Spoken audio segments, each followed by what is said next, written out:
So time to time, I see interesting questions come up on the Xano community, the WeWeb community, or one of these others that is easier to show than to tell, and I whip up a video. This is one that I did last year about trying to break up a string into multiple even chunks. I think it can be a useful technique. I think a lot of people have run into this before, and I hope you find it helpful. The goal, as I understand it, is you want to insert dashes in text so that your 1, 2, 3, 4, 5, or in this case A, B, C, D, E, F, G, would actually turn into like A, B, and then C, D, and then E, F, and then G would be left over at the end, right? So you're looking to do a split. So the way I would do that, if I were wrapping this up into a function, is I would have an input that would be a string, just like you have here, and then I would set it up that we're going to split the string in pairs and chunk it up. And the way I would chunk it up is just through this kind of for loop that we have right here. And so I would create a variable called outputs that's just going to be a blank array. And then I'm going to iterate over the string. Now, in fact, what I'm going to do is iterate over the length of the string, right?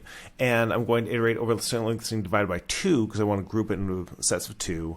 And then I'm going to round it. That way, the 0.5 will actually round up. So if I have 7 elements, I want to actually get 4 groups, not 3. That way I make sure to actually catch the G at the end. And this rounding allows me to do that. And then I'll store whichever level we're at, 0, 1, 2, 3, in the variable called index.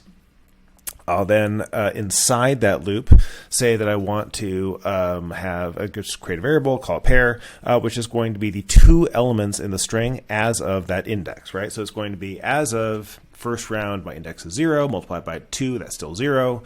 So for those 2 elements and a length of 2, first 2, A, B, are going to be my first pair.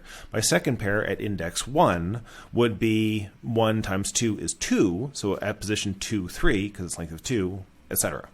And then that way, that's how I get my pairs. And I'm going to then take that pair and put it into outputs. And I'm doing this to make sure to set myself up for putting the commas in at the end.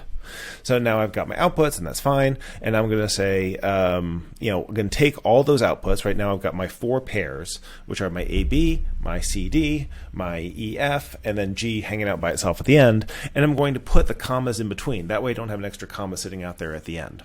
I then tell the whole function to return output just by itself. And I'm going to close it up, and we give it a try.